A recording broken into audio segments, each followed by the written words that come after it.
Standard, Mark Series. Bill Ruger's first product appeared in 1949 as a low-cost .22 rimfire pistol that borrowed the Baby Nambu's profile and appealed to post-war shooters looking for inexpensive practice. The early Ruger pistol, soon known as the Standard, set the template simple blowback, a cylindrical internal bolt running in a tubular receiver, and stamped welded construction that kept costs down without sacrificing durability. The Mark Y arrived in 1951, expanding into target trims with longer barrels and adjustable sights. A subtle A100 frame revision in 1971 moved the magazine follower slot, paving the way for later bolt-hold open changes. The Mark II of 1982 added a last round hold open and 10-round magazines. Then the Mark III broadened features with a side-button magazine release, loaded chamber indicator, and optic-ready receivers. In 2016, the Mark IV introduced one-button takedown and an ambidextrous safety. A 2017 retrofit addressed an early safety issue. The mechanics are classic rimfire simplicity. 22 LR, only fixed barrel, the bolt racked by rear ears. Early Standards and Mark I models used 9-round magazines and heel releases. From the Mark II onward, end-round magazines and a conventional hold open became the norm.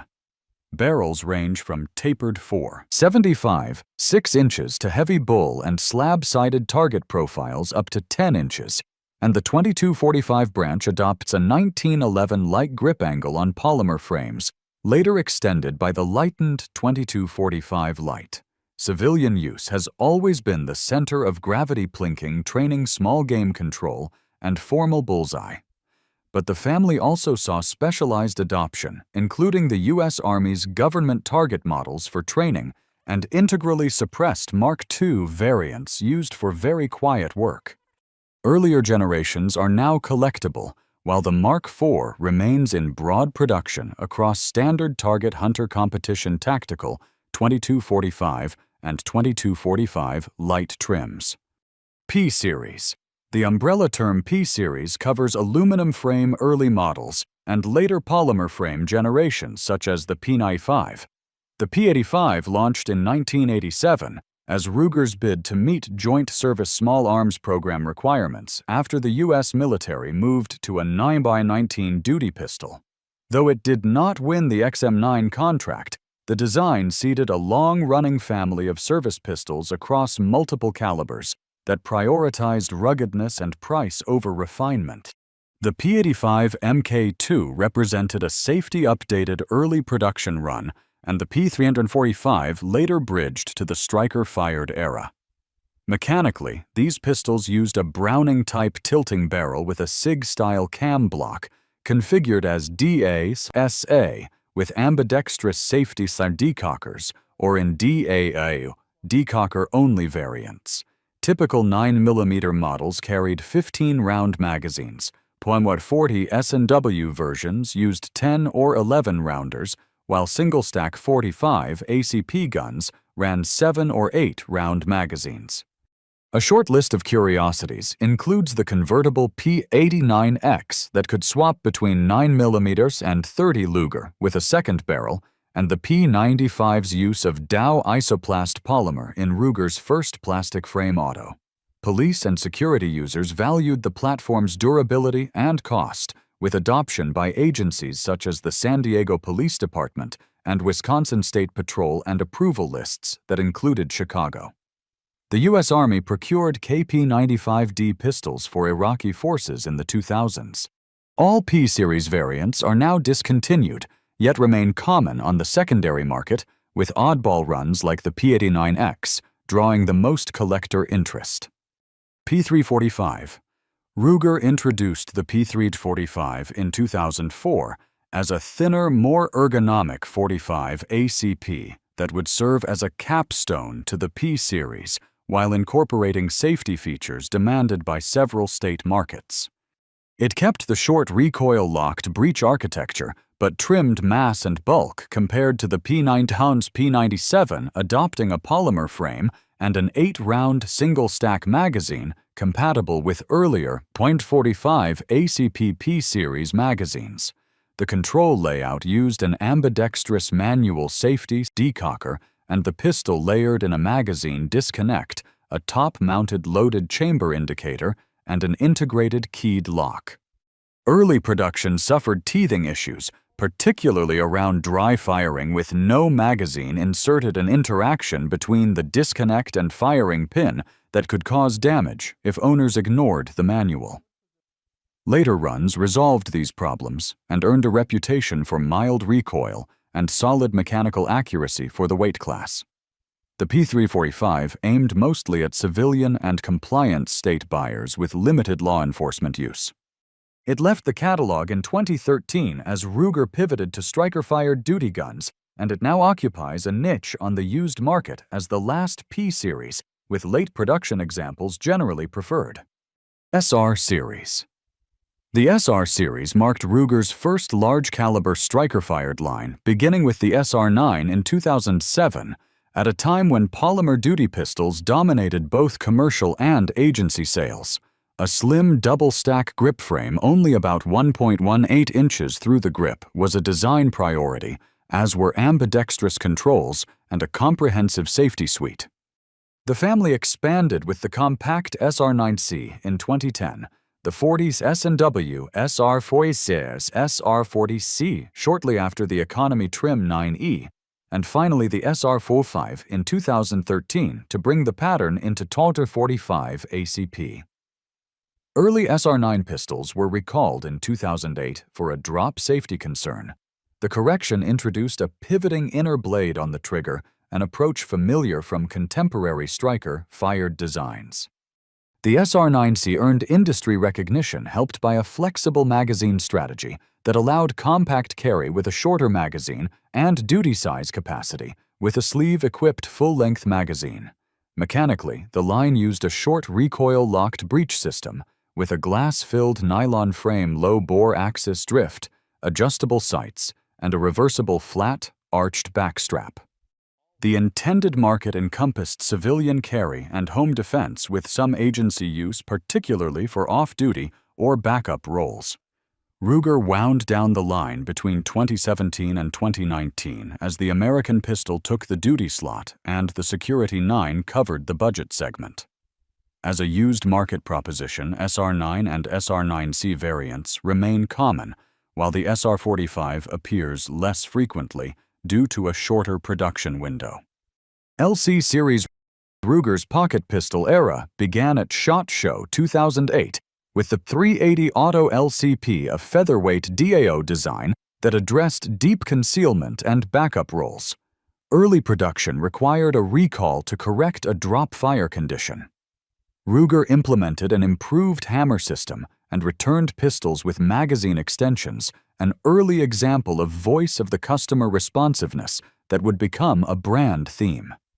The LCP evolved through a second-generation upgrade with better sights and a shorter pull, a custom model with a red aluminum trigger.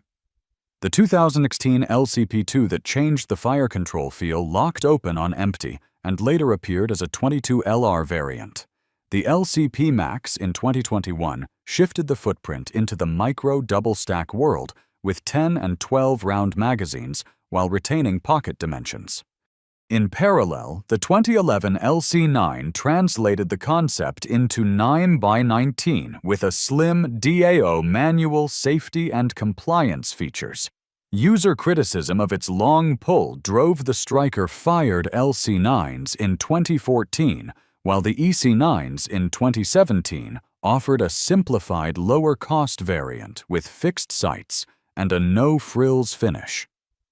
An LC380 option briefly used the 9mm frame with .380 ACP to soften recoil.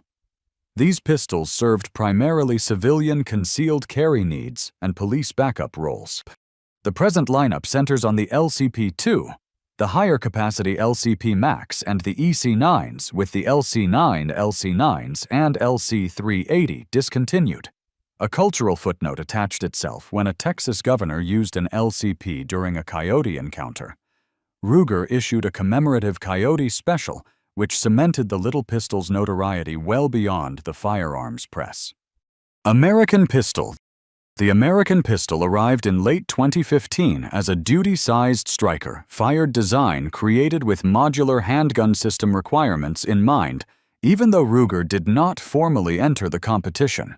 A removable stainless steel chassis serves as the serialized component enabling modularity and simplifying maintenance.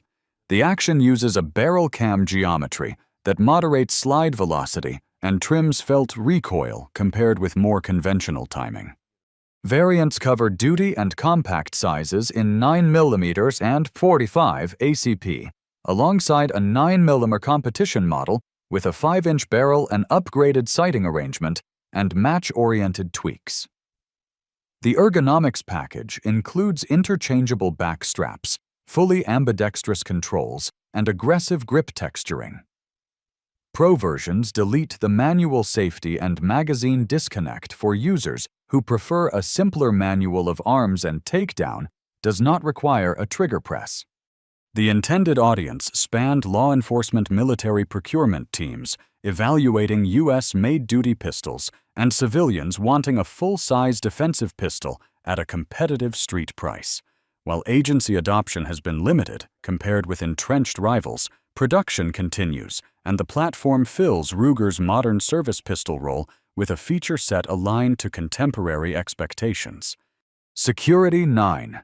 Announced near the end of 2017, the Security 9 replaced the SR series in the budget segment, while deliberately choosing a hammer-fired mechanism to keep manufacturing costs down.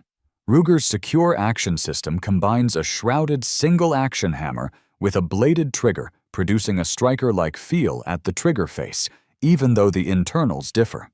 The result is a pistol that meets price targets without abandoning familiar ergonomics and controls. Two sizes anchor the line: a nominally full-size version that is closer to Glock 19 proportions than full-duty dimensions, and a compact variant with a shortened barrel and reduced height.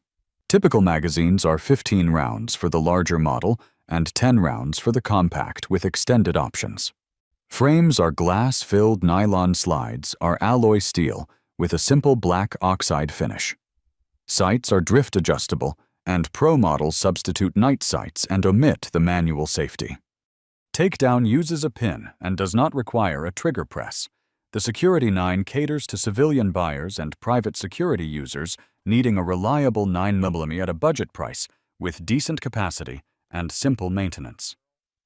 It has not been a major police or military issue pistol in the U.S., but it remains in active production with a spread of color treatments and distributor exclusives, continuing Ruger's two-tier strategy alongside the higher-priced American pistol.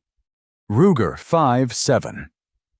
Ruger entered the 5.7 X 28mm market at the end of 2019 with a pistol designed to make a once exotic cartridge broadly accessible. The company chose a delayed blowback system rather than a tilting barrel, and packaged the gun with a through-hardened lightened slide, a green fiber optic front sight, and an optics-ready drilled and tapped upper. Capacity is 20 rounds in a double-stack steel magazine, while state-restricted versions hold 10. The secure action fire control appears here as well, using an internal hammer with a bladed trigger safety and a short, crisp reset around service pistol norms. An ambidextrous 1911-style manual safety reflects the realities of a very light, very fast cartridge, while a takedown lever allows disassembly without touching the trigger. The frame is a glass-filled nylon shell with texturing and a rail. The barrel uses a fast twist appropriate to the projectile weights common in 5.7 by 28 mm. FN Herstal developed the cartridge in the late 1980s for PDW applications, pairing the P90 with the 5.7 pistol. Until Ruger's entry, that pistol effectively monopolized the category. Competition from the Ruger 57 drove new interest and lowered entry costs, which in turn encouraged more ammunition offerings and additional pistol designs from other manufacturers. Civilian defensive use and range experimentation define the user base with limited law enforcement uptake. Production continues with standard and Pro configurations and periodic distributor editions. Max 9. The Max 9 arrived in March 2021 as Ruger's response to the micro-compact optics-ready trend ignited by the SIG P365 and Springfield Hellcat. It retained the thin profile valued in the LC9's EC9's lineage, but widened just enough to accommodate a staggered 10 or 12 round 9mm magazine. An optics cut ships as standard under a cover plate using a popular micro-footprint that accepts common carry-sized red dots without milling.